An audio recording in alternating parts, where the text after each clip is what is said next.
Yo, what's going on, Titan Nation? Thank you for tuning into the Two-Tone Zone. I am your host, Mr. Two-Tone. And this evening, I got a good friend of the show, ENT, coming in the building, giving his perspective and his insights on yesterday's catastrophe, man. What's going on, Two-Tone, man? What's going on? The series of unfortunate events, man. Hey, I'm blessed, man. How about you? How about yourself? I'm doing good, man. I can't complain. Good, it is what it is.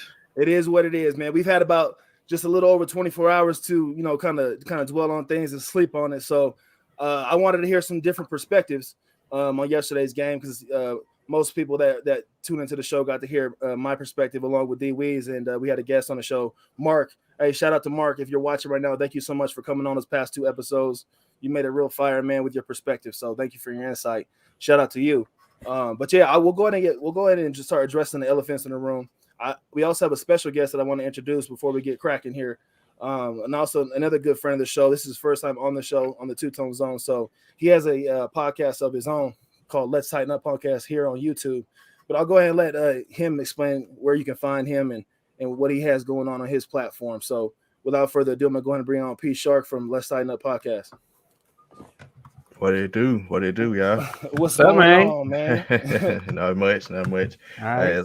As he stated, y'all can follow me on Twitter at LBR Tighten Up. Normally go live on Tuesday nights, but tomorrow might be a recorded episode. Sometimes I just do record it and post it probably Wednesday morning. Right. Also, you can follow me on my personal Twitter at _P Shark. And when I do go live, you can see the show on either Twitter live, on Facebook live, at Let's Be Real Media page on Facebook, or on YouTube at Let's Tighten Up Pod.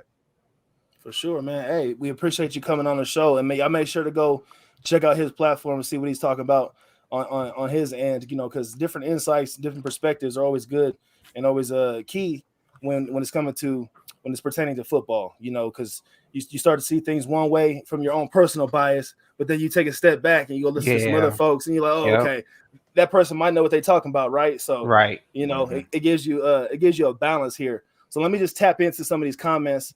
We got Big Old Titan. He says, "Welcome back, big homie. Hey, man, I appreciate you, but hey, I ain't never went nowhere, man. We just had to get the priorities in line, and D Weez and I had to make sure our schedules aligned. He's doing big things right now. He would be on the show, but he's a professional pool player. So if any of y'all are feeling froggy, man, y'all want to challenge my guy to a pool match, man. He's a professional, so that's a challenge, man, for you guys. So hey, Big Old Titan, man, thank you so much for tuning in. We got Roddy Dixon in from New York. All the way from New York, man. Hey, yeah, that's what's the homie. Going on? That's the homie for sure. Was he on vacation? Is he on a work trip? trip? He on vacation. His son lives out that way, so he's out there visiting him. And I think he was in Jamaica for a while. Yeah, he doing it up, man. Doing it up. Right, for sure, man. Hey, I don't know what this says, man, but hey, he says the show's getting a dislike, man. Hey, man, do what you gotta do. Do what you gotta do. I mean, it is what it is, right? As long as you're keeping it, positive, whatever you're saying in the hieroglyphics, man, let me know. What you say, Mr. Two-Tone? Tight gang or no bang, right? Hey, that's it, man. Hey, that's it. Hey. As long as you rep the same gang, I ain't got no problem with you, right? Hey, but tighten up, Rod, man. Thanks for tuning in.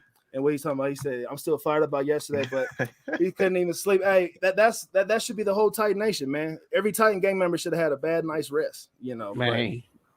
But we're gonna talk about it, man. We're gonna put our final thoughts to rest and put this whole thing to bed and move on to week 2. But let's go ahead and just start.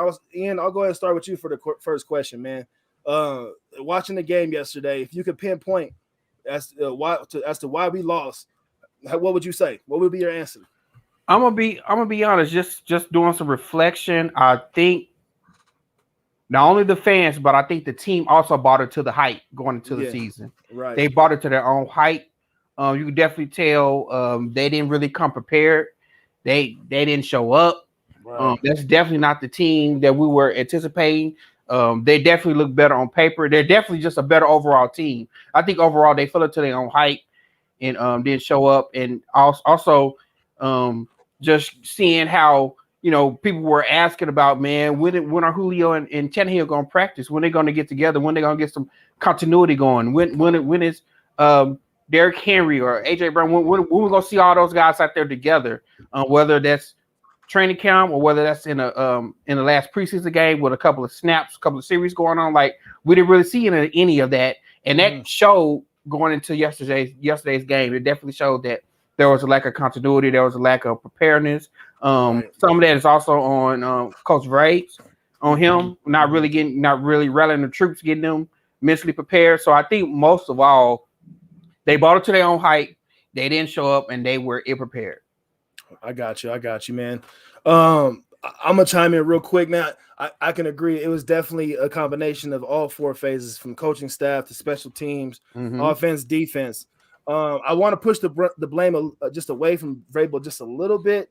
I mean, I know he is the head coach, and ultimately things do fall on him. But I think Todd Downing made him look bad yesterday. Todd Downing made Mike Vrabel look bad yesterday. All day, definitely. I would say that. I agree. And not to make excuses, not to steer point fingers, but if just from my opinion, my perspective, Todd Downing, I think you could have been a lot better yesterday. But in hindsight, man, we all could be a lot better in a lot of different things we do in life, man. So yeah, right up. Yeah. It's about learning from the mistakes, man. Hey, P. Stark, man, I didn't mean to bust in there. I just had to get that off my chest real quick. That's all you need. Go ahead. No, you took the words out of my mouth, man. Todd Downing. So I was actually at the game. Right. Made that 3-hour drive from Memphis that morning. Left right after the game. Tried to leave earlier, but my partner I rode with, he wanted to be optimistic and stay to the end. I'm the type, hey, when I know it's over, I would have watched it on the phone on the way back to Memphis, trying to beat the traffic, but we were stuck in traffic for about 30 minutes.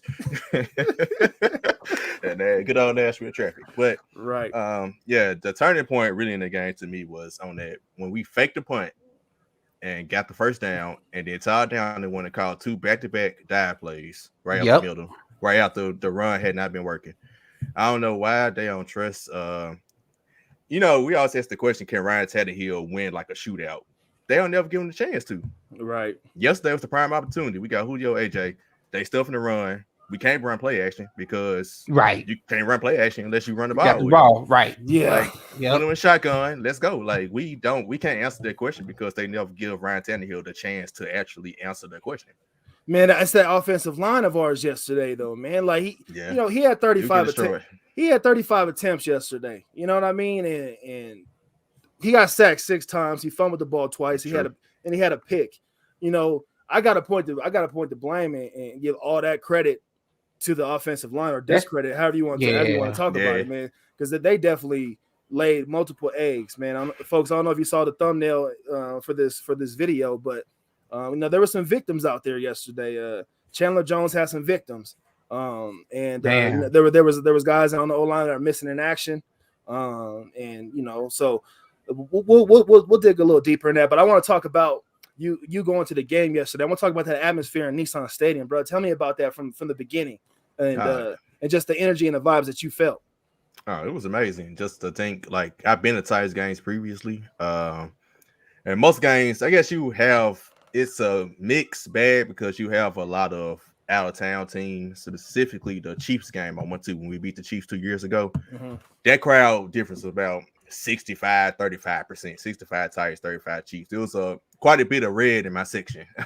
So this game, I can legitimately say it was about 95-98% Titans fans to Cardinals fans. So the atmosphere, like, you could tell COVID last year, you could tell fans are ready to get back. And it was just great.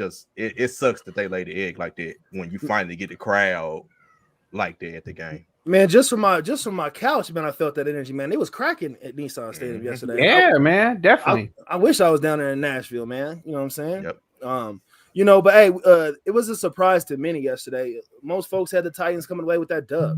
You know what I'm saying? Even people that weren't Titans fans had us winning yesterday. So it was definitely a series of unfortunate events. Everything that could have went wrong for us, and it was sad, and it was kind of deflating. But we still have 16 games left. It's a long season, man. So I thank you for that insight. Let me dig into these comments real quick. We got Clowny Super Bowl says Denico Autry was invisible yesterday. Yeah, I can agree to that. And then Mr. Dixon says, I hope they weren't barbecuing last week instead of practicing. Hey, they might have been doing something on the grill. I'm telling you, man. Yeah, that lack of continuity, man. That lack of cohesiveness was terrible. Yeah, it wasn't there, man. Tannehill was even when he did get passes off, they were behind cats. They were late. Chester Rogers should have had a touchdown. Man, let's talk about this though. On that first, I think it was our first series. Tannehill had tried to sneak the ball in the chest of Rodgers, but almost could have turned into a pick six. I don't know if y'all saw that, but Tannehill missed Firkser coming over the middle, and then he missed Julio Jones. Julio, on that break. You know what I'm saying? Because he had found a soft spot and he was open, but he had tried to get that ball into the chest of Rodgers. I'm just like, man, dude, and that just says, you know, he doesn't have no chemistry. Yeah, he doesn't have no chemistry. There's no comfortability within getting it to Julio. And so it only makes sense, but there could have been more that was done in the offseason. Because when did we acquire Julio? What month was it? June. June. It was first part of June. Beginning of June, the 1st or 2nd. Yeah, Yep. And Ryan Tannehill was out for about 10 days with the whole COVID thing. And so, Julio was out. Julio was out 3 weeks for practice. Yeah. So in August. Yep. Like basically what we know from Julio from the Atlanta organization is that he rarely practiced. And we knew that, you know, injuries kind of do linger with him a little bit, but he's still Julio though. So you can't just, you know, say, oh, he's done for, he's hurt, you know, he's this type of player, because we all know what he can do. But I feel like there was more time to get things together than what we probably know from the outside looking in. Jay Porter says, tight up, let's go. Hey, thank you for tuning in, y'all. Hey, if you guys haven't already, please hit that like button, share the video, and subscribe to the channel if you're digging the Two Tone Zone and what we put out.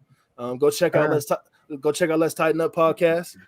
Please, you know, share his videos, like it, and subscribe, and you know, give him the opportunity with his platform to wow you guys. You know, he comes from a knowledgeable standpoint. He's from Tennessee, so you know, if you want to get that real Tennessean vibe from it, definitely check in with Let's Tighten Up podcast. And then NT also from Tennessee too. If you folks don't know. Yep. Jackson 10. Better believe it. 731, baby. Right. Without a doubt. All right. So while we're still talking about reasons why we felt that we lost yesterday, let's talk about that offensive line and Keith Carter and the job that he has in front of him. P Shark, I'll go ahead and start with you on this one. I think it's a simple continuity. Taylor Lewan just came back from the injury. Nate Davis and Ben Jones were both on the COVID list as well, so they missed 10 days. So I think it's just more so gelling together. And also, you're not going against J.J. Watt and Chandler Jones every week. And Marcus Golden. That's a great D-line that you had to go against. Two players come off COVID and one player come off injury. So I think they're going to get better. I mean, you got the continuity with those four. Right tackle on the other hand, we'll see. Hey, were y'all shocked? Yeah. Before you answer your portion, Ian, were you shocked when you saw Questenberry get the start at right tackle? Not really. No. Because they've been playing right dance at guard. So it had to be between Questenberry, Lamb, and what's the other guy's name? I forgot his name. I can't think of his name right now. The one who replaced LeWan at left tackle last year when he got hurt. Sambrello. Yep, it was between those two. So I thought we were going to start Kendall Lamb at the right tackle. That's what I thought we were going to go with. Yeah, I think Questenberry was probably the most available tackle who had probably put in the most reps in training camp. I think that was a lot of reason why they probably he's been with us him in the start. Yeah, that started. So I think that was a lot of reason behind that. For sure. Got you. No, so the question was, you know, if you're Keith Carter, how do you address the problems and the concerns on the offensive line? Yeah, just going back to what P. Shark was saying, just building that continuity. The line hasn't really been a cohesive unit during the offseason, during training camp, and the preseason. So just kind of building that up. And also, too, in years past, it's been a routine of the offensive line kind of starting out kind of shaky, and as the season progresses, they get better and better. So I think nothing really to worry about. I just think those guys, once again, just going in, eat a little humble pie, maybe review the film, and just kind of gather themselves and kind of refocus and I like I said, we have the personnel. Like I said, that right side is a little shaky. I agree with P. Shark on that. Right. But I think overall, if they really hone in and focus and really get it together, as the season progresses, they'll get better. Because like I said, we're not playing J.J. Watt every week. We're not going to be seeing Chandler Jones guys right there every week. So I think they're going to have an opportunity to really build up that continuity in meetings and in practice and in film study and just progress and get better. So no, absolutely. With that being said, with you guys are familiar with the term max protection. Do you feel like moving forward that's something we have to put emphasis on? most definitely, because if not, man, we're gonna be looking at Logan Woodside out by week 3. Like we're gonna be having Logan Woodside and bringing up Nathan Peterman on the practice squad. Like that's where it's going if the offensive line doesn't provide that max protection. Right. Man, but it also takes away from. I know we brought Jeff Swayman in the block, obviously, right? And we see why we brought him in the block. He dropped a touchdown pass. Man. Oh, what's up, man? Come on, man. Hey, I was so hot. Hey, but Jeff Swain don't get a pass, but neither does Julio. I know y'all caught the show yesterday. Oh no, by no means. You don't get no pass, man. Nah, those are catchable balls. And, exactly. And Julio, yes, and Julio had multiple drops yesterday, man. But that's a whole nother conversation within itself. So yeah, man. Hey, shout out to Titans Rossi. He's tapping into the show. He said, "What's up, Two Tone? Good to see you guys." All right. He said he was also at the game yesterday. Yeah, I missed him. I was supposed to meet up with all of them. I came too late. Oh, did you? Mm-hmm. Man, yeah, get up on time. I thought you was on time, man. No, that was my guys. He told me to meet him at the house at 7:30. I was there at 7:30. We didn't leave till like 8:40. I got you. I was like, dang, man. I know how that go. When you deal with other folks, man. Yeah. All right, man. So, hey, we could talk all day about the cons of yesterday's game, but let's talk about some pros, man. What are some takeaways that moving forward we can build upon? I'll go ahead and start with you on this one, Ian. Christian Fulton looks good. He looks like he has a lot of potential. Couple of pass breakups, especially that one in the end zone that he did. I think that was on AJ Green. He pretty much shut down AJ Green. As you noticed, as the game went on, Kyler Murray pretty much stopped even trying to throw the ball to AJ Green. And I think that was a lot due to the physical play of Christian Fulton. I think another thing too is it looks like the pass rush from the front seven looks better. They were, even though they only had two sacks, they most definitely were getting to Kyler Murray. Kyler Murray, man. He can elude and do his thing. He can't do that all season, though. That's the thing. He can't. There's no way. I agree. He continued to do that. And you saw that last season. He was hurt the last 8 games. He got hurt to show. He got hurt. So I agree with you on that. Right. But this is week 1. He's fresh. He's not banged up. But I agree that kind of play doesn't last 17 weeks. For sure. Definitely not. I mean, he was making some cuts and some moves though. We're like, man, that dude is cool. Yeah, it's like, how do you do that, man? That third down. Down. Yeah. What else do y'all see as pros? And real quick, I just want to shout out the homie Jacques, man, over from Tennessee Titans Weekly, man. Hey, thank you for tuning in, my dude. I definitely tapped into y'all shows, man. Hey, I don't know why you wouldn't be familiar with the Tennessee Titans Weekly show, man, but that show's fire. They've been doing it for a minute. Yeah, I love that show, man. I was listening this morning. I was listening this morning. Yeah, their insight is always on point, man. So definitely salute to them brothers, man. Jacques and then Hawk, man. Salute to you too, man. Y'all keep doing what y'all do, and hopefully soon we can get something cracking together. As get this Titan Nation gang really popping and solidified out here. So that's coming soon. Let's see here. Ronnie Dixon, he's definitely tapping in. Next time you invite Ian on the show, invite me also. I live 15 minutes away from him. I've never been on any type of show. I would be so juiced. Hey, that's a bet, man. That's a bet. I'll go ahead and chop it up with D Weeds and we get everything scheduled and organized. We could definitely do that for sure. So what are some more pros from yesterday's game? P Sharp. For me, just the defense in general. I know a lot of people. I don't know, Twitter, man. Twitter. What about? I didn't mean to cut y'all out, but what about the offensive pros on the offensive side of the ball? Before we shift to the defense. I mean, AJ the talent. Yeah. AJ Brown, you could definitely tell if he gets the opportunity, he gonna do his thing. AJ's number one. For the folks who don't think AJ is our number one receiver, you're tripping. Yeah, AJ Brown, he's legit. Yeah, he's legit. Yeah, he's definitely legit. Honestly, I'm not worried about the offense. I think it's all restiness. Mm-hmm. In my opinion, they played preseason, out for COVID, haven't practiced together. That's all. That's literally what all it was. My focus was on the defense, and to me, they passed the test. Offense let them down, and I don't expect it too much going Bingo. forward. I agree. I couldn't agree more. Right, for sure, man. I like the fact that AJ definitely solidified himself yesterday as that go-to man. You know, if you're not handing that ball off to Derrick Henry, you know, you definitely need to be looking for AJ Brown, man, because the ball goes his way. He makes a good catch, he makes a play, and he just definitely changes the momentum. And it's a whole momentum and energy shift when he gets the ball. Yep. So I love the fact that he got to solidify himself. And Todd Downing, man, if you didn't see that, man, I hope you saw it yesterday. I know you got to watch film, you know. So hey, we got to point the fingers, man. We definitely got to point the fingers. And I also love the fact, I don't know if y'all watched the presser today with Mike Vrabel. Yeah, I did. Yeah, I did. Hey, but don't y'all love the fact of how he addressed the Julio Jones stupid loved penalty? it. That was kept it 100. I loved it. That's what we need, man.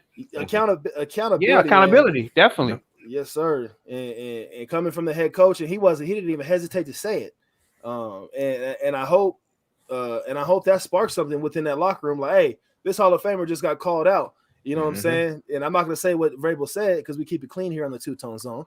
You know, but he flat out said it, and I can wholeheartedly respect that. That's what you want from your head coach, man. And Todd Downing, I hope you can make Vrabel look good because I'm not trying to lose Vrabel as a head coach. And just to also plug into that too, man. I'm gonna need for Taylor Lewan to also not make posts like he did. I mean, that was cool that he set the accountability, but just say that amongst the team, and go in the, you know. At this point, though, when is it gonna stop, Taylor? Yeah, like you know what I'm saying. When is it gonna stop, man? You know, everybody makes mistakes, man, but it's about learning from them. It's just like, man, you keep putting yourself deeper in the hole with Titans fans, man. And I'm like, right. And I'm like, man, you can. I'm kind of tight. I'm kind of hot over here. I'm like, just stop it, bro. Just stop it. Just do what you got to do. You know, it's funny. It was the Titans fan who literally tweeted, like, probably about 5-10 minutes before he tweeted that. It was like, I better not see Taylor Warren tweeting talking about I need to do better. He tweeted it right afterwards. Like, it was hilarious. I mean, hey, the first step is to admit it, man. But when you gonna make the correction, though, man? Right. That's what I'm saying. Like we all know what you did.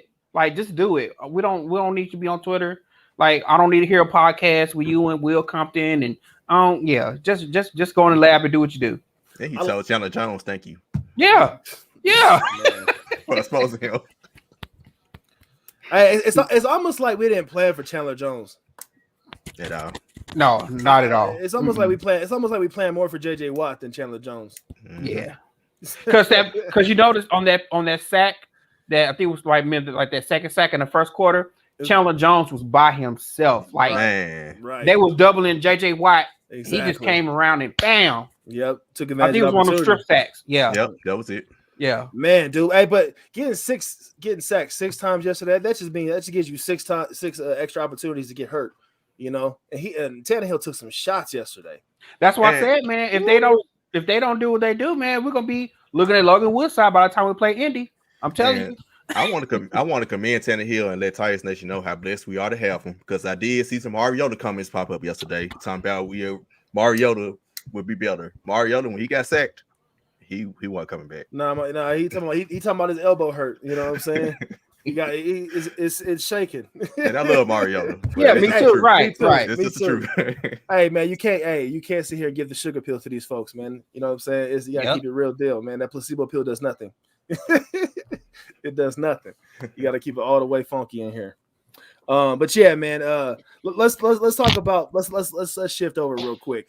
Let's shift over real quick to the special team side before we get to the defensive side of the ball. Let's talk about special teams real quick, man.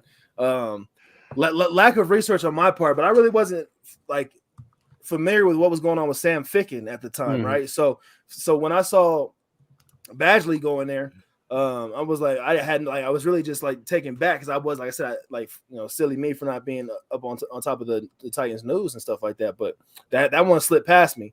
And then for him to go there and take 4 points off the board for us, definitely was like, hey man, you're fired, brother. You know what I'm saying? So yep. I was not concerned to see him get waived today. But with that being said, we got Randy Bullock in the locker room. You know what I'm saying? You know, he was just recently with Cincy, and you know he missed a big field goal for them. I mean, and you're gonna miss field goals, man. But what are we gonna do? Are we gonna go with Randy Bullock moving forward, or are we gonna go find Steven Gostkowski?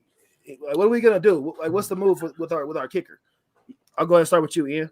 That's what I'm thinking, man. We need to call up Steven Gostkowski. I mean, he's right there in Franklin, in the area. He still lives in the Nashville area in Franklin. So call him up, man. I mean, he had a couple of mishaps early in the season last season, but down the stretch, he was reliable for us. So I'm thinking we need to call him back up because I'm not trusting Money Badger. What they call him, Money Badger, Bagley and Randy Bullock. But to be honest, man, this is the curse of Rob Baronis. To be honest, they shouldn't have cut him, man. He'd probably still be here today if they would have kept him. You know, Ken Wilson Hunt tripping, right? but no. In all seriousness, I think they need to call up Gostkowski and make that happen. It makes you kind of want to kick yourself in the butt, man, because we got rid of Suck Up and he went and got a championship with Tampa. He got that ring last year. Yeah. I congrats to him. I'm not trying to hate on him, taking away from him, but I wish he could have been kicking field goals for us, because outside of all these kickers we've been through, we got to say he was the most solid one for us within the past decade. Yeah, definitely. Yeah. So yeah. Then we'll talk about Brett Kern yesterday.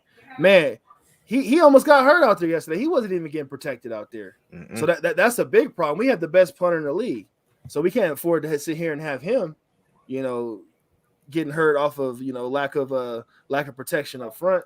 That happened last season. You remember he was out a couple of games. Exactly. Close game. Mm-hmm.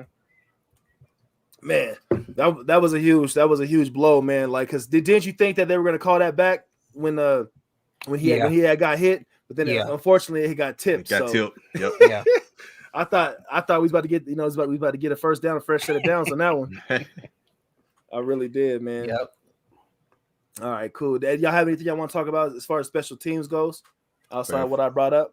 Well, for me, I just hope Sam Ficken gets healthy. I wanted to see what he was talking about this season, but I agree about Gostkowski. I talked about this probably a couple episodes ago on my show.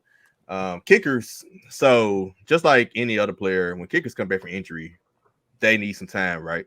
Mm-hmm. Ryan Suckup, I don't know, he rushed himself back. We rushed him back. Whatever happened, he got rushed back from I think he had a groin injury or whatever this season, and he struggled. Yeah. So we cut him after the season because he struggled coming off injury. Now look at him now. He's fully healthy, killing in Tampa Bay. Gostkowski came off like a hamstring injury or whatever. He had just had surgery or something last offseason when we signed him. He started struggling. I was one of the people, probably a lot of us wanted to cut him. But as the season got better, as season went along, he got better. As you can tell, he got healthier. Yep, he did. Although it was weird, he was hitting out his 50+ yards, but he's missing everything inside the 50, which is still don't understand that dynamic. But I'm pretty sure he's fully healthy right now. I don't think he had any injuries going to the offseason. Why they just want to bring him back? And the best person to seek answers from, who have the best insight, will be Mike Vrabel, because him and Gostkowski are tight. Exactly. They're homeboys, man. So he would know best. So if that's a move we got to make, man, we definitely have to address that situation. So J-Rob and Vrabel, man, let's make a move before it's too late. But getting punched in the mouth early on, was good for us, man. I don't know if you caught the show yesterday, guys, but Mark, he was talking about it. I'm glad we had got it early, because it's really it should be eye-opening, and it should be a wake-up call to where it's like, all right, who are we? You know what I'm saying? What are we going to be? You know what I'm saying? Are we going to be some stand-up or some sit-down guys? You know what I'm saying? So there's a lot to prove within that locker room.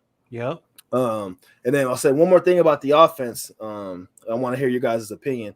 Do you think that we should have went to our secondary backs, early on? Like, should have got McNichols involved early on, or you should have maybe had got Mekhi Sargent the ball a little bit to kind of just change up things, just maybe from a momentum shift? I don't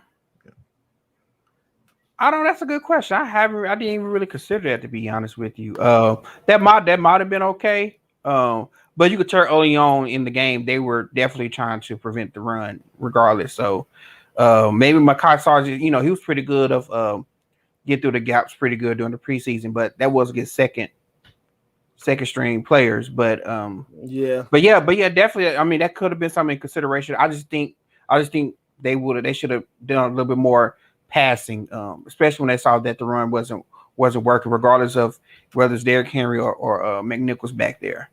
I think, Go ahead. No, I'm gonna say because I think regardless of who was in the backfield, the Cardinals had our number in the run game early on in the game. Traditionally, though, you want to open up the playbook through the run. You know what I mean? I agree. Yeah, definitely. Yeah. And and I know we weren't necessarily getting the push up front from the line, but I feel like maybe just attempting. You know what I mean? Mm-hmm. Moving forward, I think we got to get those younger guys involved because that's who Arizona was planning for. Like during that, ever since they figured out they figured out we were playing them week 1, they've been planning on stopping Derrick Henry. Very true. I'm not to sit here and say that McNichols is better than Henry by any stretch of the imagination, nor Mekhi Sargent. But I also know they're a different type of runner, and it could have changed things up a little bit. So if I'm Todd Downey, that's what I would have done personally. But I'm not, right. I'm just two-tone from the Two-Tone Zone show, man. sitting here talking to the homies, man. Just giving my opinion, man. But that's something to look into down the stretch. And then before we shift and move forward to the defense, let me say one more thing about the offense. I know we pivoted from special teams to now, but Josh Reynolds, he's dealing with that foot injury. I know he probably wouldn't be much of a factor yesterday anyway, but moving forward, he can be a factor for us, whether that's positive or negative. How serious is this foot injury? I mean, he's been hurt since he got here. It feels like since training camp started. His training camp for sure. Injury. Yeah, and some with his Achilles, right? I think some with his Achilles actually. Yeah, I just heard the foot. Okay. Maybe I hope it's not Achilles. Yeah, I mean, usually, Achilles, you probably should sit it down, man. Yeah. But yeah, I don't think it's an Achilles. Okay. I can't imagine that because usually with Achilles, you just see you're injured, man. You have to sit down. Sit it down. Yeah, going to sit it down for a little bit, but So fingers crossed with that. But let's go ahead and talk about that defense. P. Shark, you had mentioned in the comments earlier on the previous video that you was pretty much impressed with the defense for the most part. Go ahead and tell me why you were, man. I'm not necessarily say like super impressed, but just like they did look better, like more cohesion there. I think Arizona had a short field all game, and eventually Kyler Murray and D-Hop. I don't care who's guarding him. I know a lot of people got on Jack Rabbit. You could put anybody on DeAndre Hopkins. He's been killing us for years. He's been not only killing us, he's been killing everybody. Even Jalen Ramsey can't truly shut him down, right? Yep. The best corners ain't about to shut him down. So that whole thing, that was probably going to happen. We had to score more points. And we had to help our defense out. Giving them those short fields consistently, it just wasn't going to help them. Right. Because Kyler Murray, he threw for under 300 yards. And you would have thought, he had 4 touchdown passes. He would have threw it for like 400, right? Mm-hmm. You would have thought, but we kept him under 300. So, like you said, that short field had a lot to do with it, for sure. And plus, speaking of what Ian said earlier about the pass rush, it was better. I spoke on my show last week about Kyler Murray. I wasn't expecting sacks because of the type of quarterback he is. Just contain him. That's still hard to do because he's so short. He's so elusive. I mean, one time Bud Dupree had him. He did a quick spin move. There's nothing you can do about that. There's no defensive lineman that's going to be able to catch that. Yeah, I had mentioned it yesterday. I was really impressed by that pressure that, but was because he was fighting through double teams and still getting pressure like that. So I mean, that's a pro moving forward that that we can build on with that. Because like I said, we're not going to see Kyler Murray's every weekend. That pass rush was definitely there. I mean, and we sacked the little dude twice. We got him twice. Yeah. It could have been more, but hey, unfortunately, the ball didn't bounce that way, man. So, what about you, Ian? Yeah, I agree. Definitely, they definitely showed a little bit more energy on that side of the ball. Like I said earlier with the pass rush. Like I said, Fulton looked pretty good out there. I just wish that Jack Rabbit maybe would have had a little bit more help in double teaming D-Hop, but like you said, D-Hop gonna get his, especially one-on-one. They probably should have schemed a little bit more better with double teaming D-Hop out there. But I think overall the defense was fine. Like I said, when you have a strip sack, you have some interceptions, you have that short field, or when the offense can't convert first downs, you know, you have that short, you punt and they already on their own 45-yard line. You know, it's kind of hard to. What y'all land? Yeah, it's kind of hard to. Yeah, one time. Yeah, right. It's kind of kind of hard to get some momentum going. But I think overall, I think they did all right. If the third down percentage still needs to need to be a little bit better for me, because I think it was about 53% that they that Arizona converted on third down. But overall, yeah, the defense I think has a promise. Especially you will definitely see it when they play more stationary quarterbacks that that stay in the pocket a little bit more than like a Colin Murray or even Russell Wilson. Yeah. So yeah. Moving forward to week 2, what Russell Wilson is he's getting up there in age a little bit, so he's not as quick and as agile as a young and explosive and elusive Kyler Murray is, but still, he definitely poses a threat. And we should be able to contain him a lot more here in week 2. Yeah, I agree. But man, I gotta talk about Jack Rabbit, man. I know he was guarding D Hop. D Hop is D Hop. He's gonna do what he does regardless. But man, is it that easy for D Hop? I mean, bro. Yeah. I mean, he's had our number over the years, man. Even when he was with the Texans, so I wasn't surprised. Got a double. He had put He had put a move on Kevin Byard and Janoris Jenkins at the same time. He found a little soft spot in that zone, and he put a move on Buddy. Man, he was stuck in. Man, he was trying to figure out, what I'm saying, if he broke his ankles or not, dude. Kevin Byard had no chance of getting after him on that one. I don't know what kind of move it was, but he had him just. That was a nice INT by Byard too. It was. That was nice. That was a nice INT. And that's why I'm not trying to go too hard on him. You know what I'm saying? I'm not trying to go too hard on him because I did say in the pregame show I think he's going to have an explosive year when it comes to interceptions. But it seems like the more he was like, it was just like last year he wasn't able to do his job correctly because he's doing 3 or 4 other jobs. There was times where you seen him out there doing 3 or 4 other jobs. And it just like, Elijah Molden was getting burnt. Yeah. You know what I'm saying? He was missing first game. Yeah, missing some tackles, missing some coverage. Yeah. You know what I'm saying? So there was some issues there. But Christian Fulton had one hell of a game, and moving forward, definitely not this year. Maybe not even the next, but I think he might be a shutdown quarter, man, within the next 2 years. Yeah, I can see it being a CB1 in the next 2 years. Definitely. Yeah. Because he had, for the most part, he had AJ Green on lock. Yep. Right. Yep. Mm-hmm.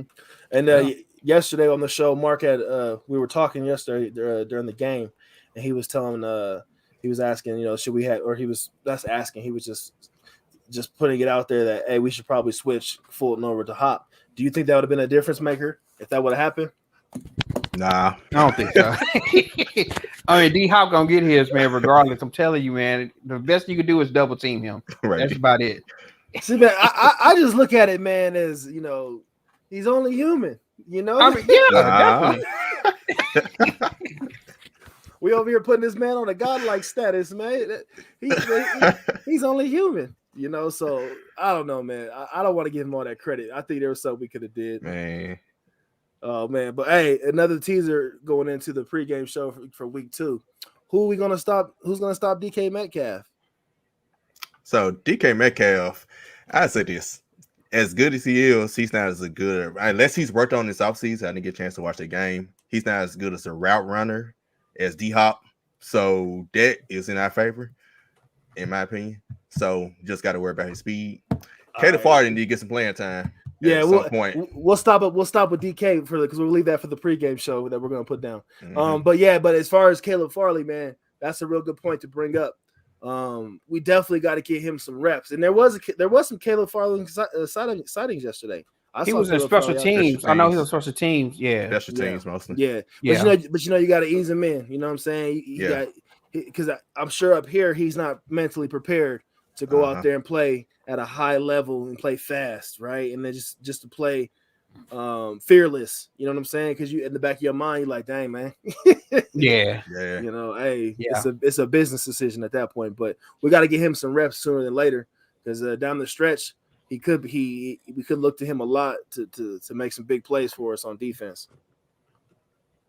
What's going on with Monty Hooker? Is he hurt? I know he had left the game with a foot injury, but I haven't heard anything like any seriousness about it. So we'll probably hear Wednesday when the first injury report come out. Yeah. Okay, about the severity of it. Yeah, because I was looking into that, man. I couldn't really find too much on that. But hopefully it's not anything too serious. Right. David Long Jr.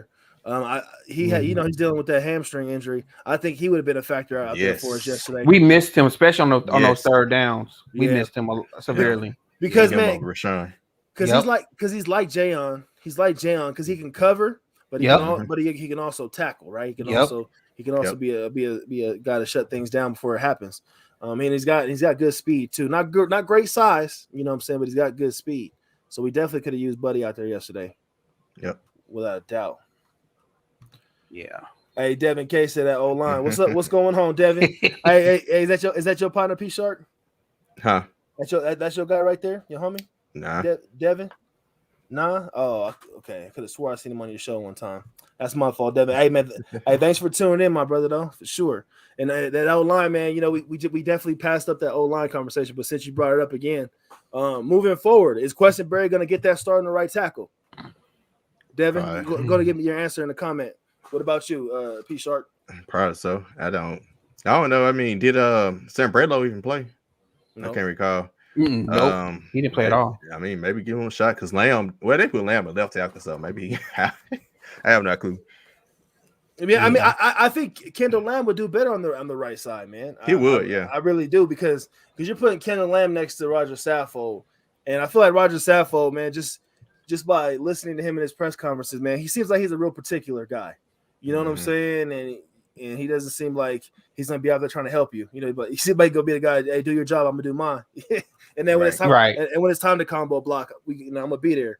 So, and I don't know, man. Kendall Lamb, he seems like an off-brand to me. I'm not gonna lie, man. He seemed like the dude that wears black Air Force Ones. You know what I'm saying? Like, what's wrong with this dude, man? So I guess getting that cohesive down, that synergy with him, man. Yeah. But I think he had more success just like watching him with the Cleveland Browns last year. Wasn't he playing right tackle? Yep. Yeah, he was playing right tackle. Yeah, with Cleveland. Yep. Yeah. So. Yeah. Yes, sir, for sure. Ah, man, that comment. show this comment, bro. Clock out. Which one? This one. With this one, but he did not. Oh, let's see. He said Jack Rabbit did not eat his carrots. He definitely did it. Hey, thanks. Yeah. Hey, Mr. Dixon, Ronnie Dixon, man. Thank you for bringing that. That's the comment. That's the comment of the day. Yeah, bringing that humor to the show. I appreciate that, man. So while we're on Jenkins, man, dude, why did he get face he got just face planted, just handshake straight by James Conner. Yeah, that was ugly and fell, and yeah. But at least he did hold on to the leg. I'm not gonna talk about you too bad, Janoris. I mean, not too bad, man. But you got handled, boy, and you got you got handled by D Hop, and you got two stupid penalties, man. Like, man, come on. That one he literally he'll do a turnaround. He could have got the pick. They might gonna Yep. But we got to be hard on our guys, man, because if they are listening, man, it's all love. You know what I'm saying? It's all love. But try to not hold it down for the Titans yesterday, man. At all. It was not tough. And as much as I love Bud Dupree, and I mentioned it yesterday, he got good pressure, and I mentioned it today too. He got good pressure despite the double team. But he got to be a voice of reason and a voice of demand and command on that defense. He got to bring that Pittsburgh Steelers Bud Dupree over to the Tennessee Titans organization, where we're looking to this man for leadership. And then Jeffrey Simmons got to be there to piggyback off that. You know what I'm saying? Because Jeffrey Simmons, he's a high intensity kind of guy. He is more of a leader on a defensive line than we have, in that locker room. And he's young, and it's good to see him doing that. But he needs a Bud Dupree to take him under his wing and and become the Bass Brothers on that defensive end. Yep. I agree. It's gonna take some these guys gonna have to go into a dark place. Right. That's what I'm saying. Yeah. You know what I'm saying? Real. Yeah. You have to go into a dark place and get medieval times on these offenses, man. They gotta be scared of us, bro. They gotta be to the point where they have to think 2 or 3 times to where the quarterback walking up to that line and saying, "Oh man, I gotta change this up," or timeout. That's what I'm saying. They played too cute yesterday, man. It was too cute. It was they came out of too lighthearted, like just Right. Like it was nothing. Like they could just Like show up and just right, like they thought they had, like it was like, oh, we're gonna win this game. Right. Yeah. Like Arizona is Jacksonville or somebody. Like, yeah. Arizona is a playoff team. Man, hey, but we made Arizona look like true Super Bowl contenders. We did. I don't think they're that playoff team. Well, no, but I'm saying though, like, we did. For people that just kind of watch football occasionally, they're gonna see that and be like, oh, we might see them in the Super. You know what I'm saying? Might say some crap like that. Man, we made them cats look. We made them look cold blooded yesterday. Yep. Man, like top contenders in the NFC. Right, man, for sure. Hey, were Cardinals fans talking though? Were they yapping at the game yesterday? Not really. I mean, it wasn't that many of them, but I mean, they just celebrated when they scored. They weren't. I wasn't really around many of them. It was mostly Titans sections. I got you, man. And I just want to add to that, and that's the thing about the Titans that I do not like. It's like we get so hyped. The team, they do a great job of marketing. They do a great job of, getting people out, hyped up. The media starts, kind of believing in us. And then we do stuff like this. Right. Like it's almost like you go to a 5-star restaurant, to a steakhouse, ordering an 8-ounce steak, and they come out with meatloaf. Right. That's what it is. Yeah, that's how I felt. It's dry. Yeah. It ain't got no taste. Just imagine how I felt. That's what I'm saying. Like I can only imagine how you felt, man. You drove and some people came even farther from like Alabama, Kentucky. I'm sure other places. Come from Nashville. He came from like he came from Florida. Like Mr. Titan came from Texas. Yeah, and it's like, man. Former players, Ryan Bouton, from Texas. Hey, tell me if I'm reaching on this one. So we know as Titans fans that we've seen some miracles happen, right? We've seen us come back from deficits. We've seen some strange things happen to where we came back and won, and we believe miracles, right? With Music City Miracle, for example. I feel like those type of things we get as fans, we get too high on that, and I feel like the team gets too high on that. They feel like that, if we get down, we still gonna ride together and come back. We still have that. We have it's good to have that faith and to look towards these miracles, man. But but we all know, man, you gotta meet the Lord halfway sometimes, man. You gotta put the action in. Yeah, you gotta put the work in, right? So I feel like we just get too drunk and too high off this whole miracle thing. Like, nah, man, we gotta handle business from the beginning. I like what AJ Brown said, and yesterday in his little individual player interview. He was just saying, we can't keep playing from behind, in this league. You're gonna get left early in this league. You're not gonna be able to come back. These are all professionals. So, I like the fact that he said that, being a young man in that locker room.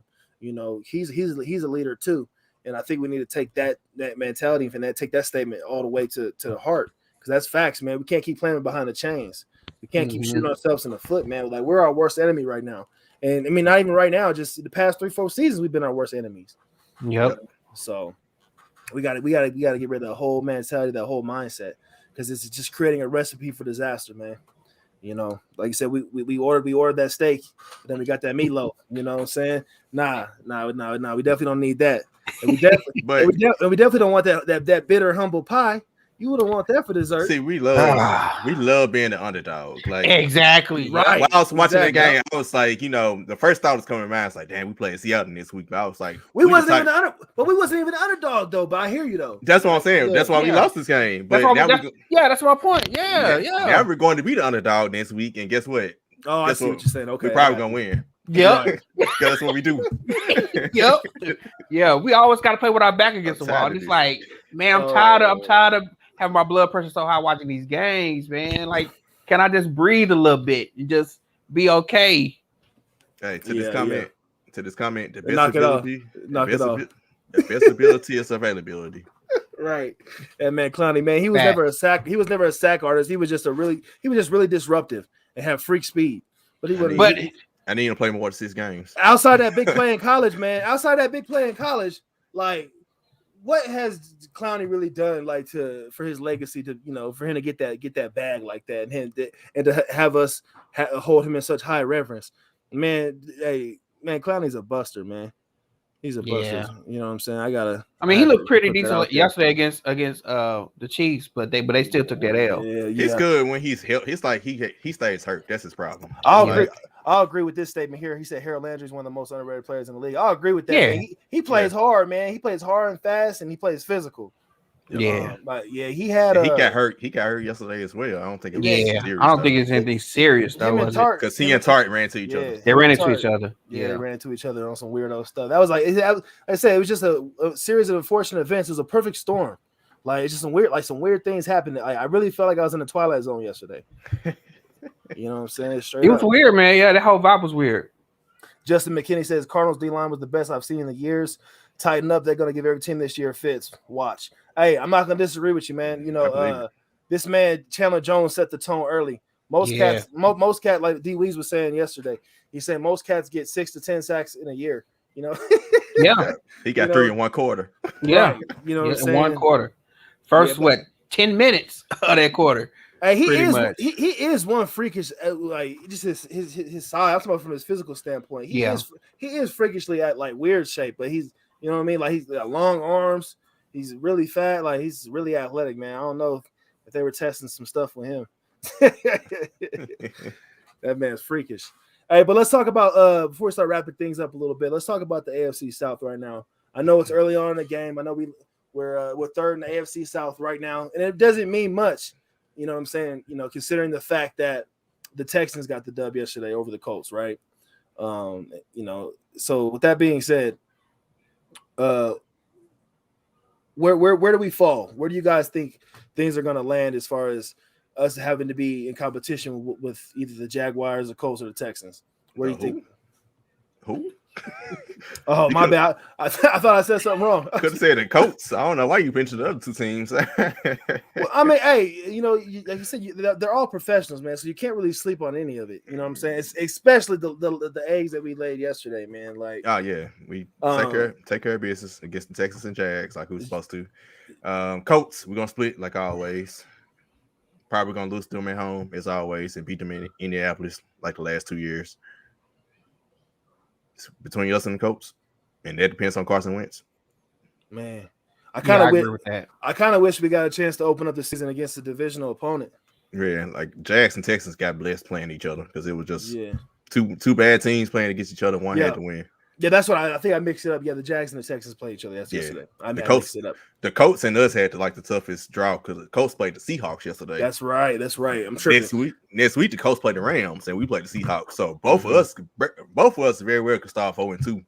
Mm-hmm. I need to watch that film. I mentioned it yesterday. I don't know why I got confused on who played each other yesterday, but yeah, you get the 2-for-1 double, you know, the 2-for-1 package, kill 2 birds with 1 stone watching the film with Seattle in the Colts game. Yep. So man, I mean, we got our work cut out for us, man, and you know, hopefully we can get ahead of the game, man, because we can't keep playing from behind these chains, and you know, we can't keep looking for these underdog moments for us to prove the world wrong. You know what I'm saying? We gotta exactly. We just gotta prove each other right. You know what I'm saying? Yeah. That's it. That game, you know what the game reminded me of? That Cleveland game last year. Yep. All the national analysts were talking about us. Everybody picked us, and we was on the road, and the Cleveland blitzed us right out the gate just like yesterday. It was. Yep. Even that game, I felt like I was in the Twilight Zone. And that Cincinnati game too. I would say the Cincinnati game too. Don't remember. Yeah, that was horrible, man. Joe Burrow out there looking like Tom Brady, man. You know what's so bad about that one is they had a bad offensive lineman, and they had backup linemen because they started linemen were hurt. They had a practice squad lineman that came up, and we still didn't get no pressure. Yeah. Right. Man, yep. I remember. Oh man. Hey, let's talk about Danico Autry though. I mean, I know his name was mentioned in the comments earlier. Yeah, man, but you know, he kind of got the bag to come over here, man. So what's up with Danico Autry? Yeah, he was quiet yesterday. Yeah, he was mighty quiet. Man, he was a church mouse, man. Like I said, first game of the season, we'll give him a shot. Let's see. That's what I said too. He wasn't the only person we hear from yesterday.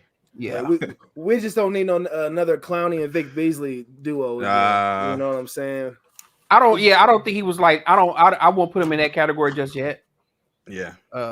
But But hopefully, like I said, as the season progresses and we place, some other guys, and like I said, they go in the lab and just get it together, get in that deep place and kind of regroup.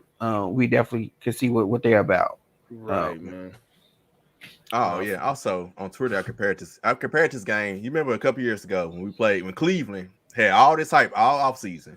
Yeah, we played in the first game of the season and beat them and spanked them. Yeah, 43-13. Yeah. That's what this game reminded me of, kind of the opposite end. We was like, that was like we were that team. Yeah, I remember. Yeah, no, I remember that clearly. Yeah, I remember that too. Because I remember it clearly because I just know that we were so high that first game, then we come out and lose the next one. Yeah. Yep. I think we ended up being like 1-3 or something. But then we bounced back and made that run. Yeah. Mm-hmm. Hey man, let's stop looking in the past though. Let's move. Let's look ahead to the future. Let's speak positive things into existence, man. And for folks watching at home, we definitely not hating. We just addressing the situation and just giving our perspective and our own standpoints on what we think is reality, because perception is reality. So with that being said, I want to thank y'all for coming into the show this evening, man, especially being such last minute and short notice. I'm glad I was able to get this opportunity to talk to y'all and hear y'all's perspectives and get y'all's insight and just to get to see things from a different angle.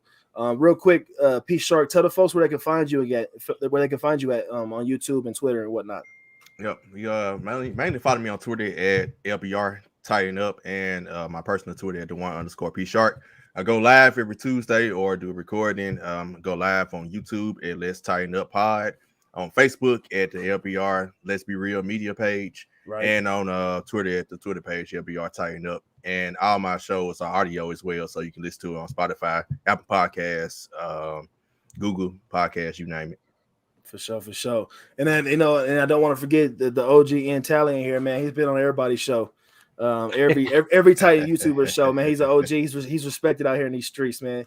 He's a Titan. I'm just doing what I can. Yeah, love my team, man. Been down for 20-some years now. So no, absolutely, man. Hey, he's a Titan gang reputable, man. So hey, tell the folks where they can find you at, man, on Twitter. Yeah, you can find me on Twitter at I_Teezy, TEEZY06.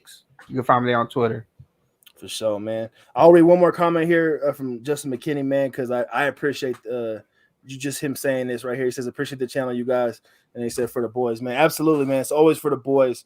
Everything comes from a good, positive place when it comes to the Tennessee Titans. Definitely. And the Two Tone Zone show and how we present dialogue and how we present our opinions, man. It's all love, man. All love, indeed. So, hey, with that being said, it's Titan Gang or Don't Bang. Thank y'all so much for tuning in. Until next time, look out for the pre and post game show for week 2. We'll be doing that here soon. Look out for Let's Tighten Up podcast. He'll be dropping some stuff here this week as well.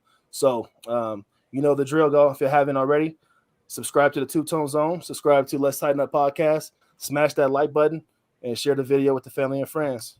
Until next time, we'll see you again. Peace.